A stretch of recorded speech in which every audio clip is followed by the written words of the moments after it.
Hello, everyone. I am excited to share with you what is coming up next. Now, if you've been to our events before, you probably love the pre-show as much as I do.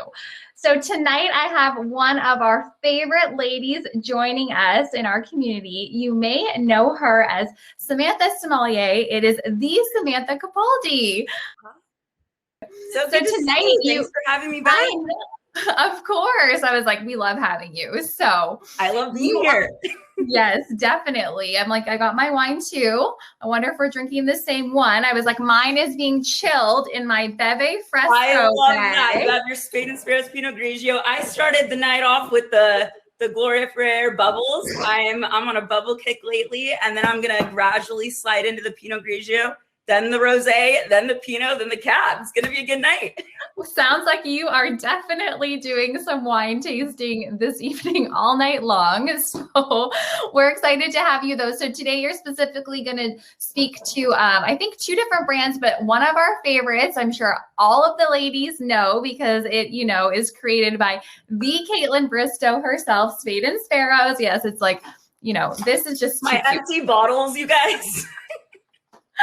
I love it. Well, I'm going to leave you to it to give us, the quick and fun and easy facts that you do about wine. You make it so easy to understand and such a good time. I cannot wait till we actually have a virtual wine tasting with you coming up next month. So over to you. Yay. Thank you so much. I know 10 minutes, it's really hard for me to give all the knowledge I want to give you guys. So let's just keep it easy. And if you have any wine in front of you, whether it's Spade or Sparrows or Gloria Ferrer bubbles, or just whatever you got on hand, pull it out. Let's just drink. That's all that this night is about, right? Is just enjoying yourself. So if you do have your Pinot Grigio out or your bubbles, I was going to talk to you guys a little bit about tasting notes. So we have a beautiful cheese and charcuterie board that I'm sure everyone is so excited to build. I believe there's a bunch of fruit, prosciutto, brie, manchego, goat cheese, a lot going on. So I'm going to make it really easy on you guys. All of those ingredients on the board, whether it's the meat, the fruit, the cheeses, I don't care what it is, it's going to go with bubbles. It will go with a dry sparkling brew. It doesn't have to be champagne. It could be, this is a sparkling wine from Napa. So as long as it's dry and bubbly, it's the most versatile wine you'll have on hand. When in doubt, bubbles, I stand by that. So take a bite of anything on your board. And if it doesn't work with the dry sparkling, come at me. I'll send you a bottle of wine. I quote that. So definitely reach out if you don't think it tastes good. If you don't have bubbly, maybe you have one of Spade and Sparrows, Caitlin Bristow's wine, our Pinot Grigio. Clearly did some damage. I'm not proud. That's been maybe like a day or two. And then the rosé. So this is my favorite. So going into another really versatile wine that you need to have on hand along with bubbles is a rosé. So definitely one like this that's dry but fruit driven like Caitlin's. So it's going to be super versatile. And the reason I say that, it could handle like a really full body meat, like a burger or a steak. Or it could even go with like an oyster. Isn't that pretty wild? So dry rosé and bubbles are going to be your end all be all food and wine pairing. What you want to get a little bit more specific and get into our red wines. We, of course, I just poured the last bit of the Pinot. Like this is gone. So the last bit of the Pinot went into this glass for the tasting.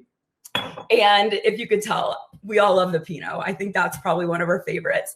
This is going to go with more of the smoky prosciutto, salamis, meats on your tray. If you have the manchego or like a sharp cheddar, that's going to be great too. I don't think it will taste terrible with your acidic, salty cheeses like the goat cheese, but that's really going to shine through with the Pinot Grigio, the rosé, or the bubbles because of that acidity. So acidity is salivating. So I keep it really easy. No matter what you're drinking right now, take a sip of your wine and swish it around. And if you feel your mouth salivating, tart, puckering, that is acid. So that is a match made in heaven with salty foods like cheese, chips. If you guys know me, I have my chip and wine pairing guide. I don't hold back on the fried foods and the snacks. So that's going to be really good. Acid loves salty. But for the Pinot, we have something called tannins. So tannins are the skins of the wine grape. That's what gives us our beautiful ruby red color that our Pinot has. It's what might give us a little bit of a drying sensation in our mouth more than the rosé or the Pinot Grigio. And that's going to complement a little bit more smoky, meatier foods. So pull out the prosciutto if you guys got that, the smoky manchego. If you have a sharp cheddar, that would be beautiful as well. Or, I mean, I just had this with Cheez-Its. I'm not going to lie. I like to throw out all these like, you know, high-end cheese and wine pairings and meat pairings. But meanwhile, my dinner is like Cheez-Its, goldfish, and like a bottle of the Spade and Sparrows Pinot. And best if you have our brand new Cabernet Sauvignon that is pretty gone too. I'm lucky this bottle's dark, so I could have just pretended like it was full, but I'm just too honest, okay? This is almost gone. Got to get more. But the Cab is going to be our biggest wine. So the easy Wine 101 food and wine pairings is lighter wines, lighter dishes, medium wines, medium dishes, heavy, heavy. So if we're doing a bold Cabernet, the body, the thickness of the wine is going to be a little thicker. Think of it as milk, right? Skim milk is really watery and thin. Get to 2% milk, a little bit thicker. Whole milk, really full fat and thick. So this is going to handle whatever you want to throw at it. If you're going to get fancy and go braise some meat, short ribs, invite me over, barbecue, this is your guy. And then what I like about this specific Cab, Caitlin's Cab, is as much as it's full-bodied, right, and it has those tannins and that depth to handle the richer foods, does it necessarily need it? No. So it wouldn't be a Sam Som Wine 101 tasting if I didn't mention Porch Founder. So all of the Spade and Sparrows wines and the Gloria Rare Bubbles that I brought out today, in my opinion, are what I call Porch Founders. So that is an easy drinking wine. Doesn't necessarily need food to taste good, tastes great on its own. So think of the wine you want to curl up and binge a Netflix show right now. I'm binging, it just came out, I think, Ginny and Georgia. It's kind of silly, but I'm obsessed with it. I could easily, you know, go through that whole series and have a bottle of my Spade and Sparrows Pinot or Cab. So really drinkable, smooth tannin. So even though it's dry, it's not like drying us out, like to the point where like we need water, right? So a little bit of tannins is beautiful. Any more than that, you definitely need food, which doesn't make it a bad wine, just needs a little bit of love, needs a little bit of fattiness to balance everything out.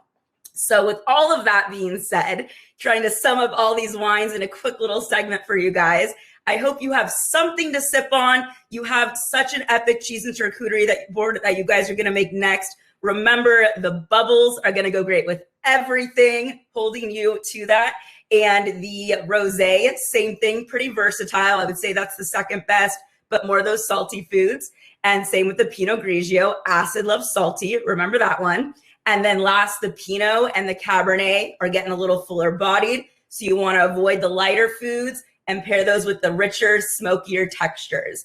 And of course, if you guys have any questions, you know where to find me. My Instagram is Samantha Sommelier. I am actively on the Spade and Sparrows page. And yeah, hit me up with anything. I got you. Awesome. That was amazing. I'm glad you enjoyed. I'm always like, what am I saying? Like, I feel like I black out for a second, but hopefully all of that came out clear.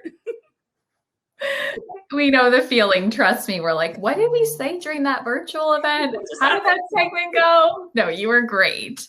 You're always like, it's always fun with you. You make it so easy, which I love. Good. I'm so glad. I'm so excited to watch the rest of the activities and get going on that cheese board.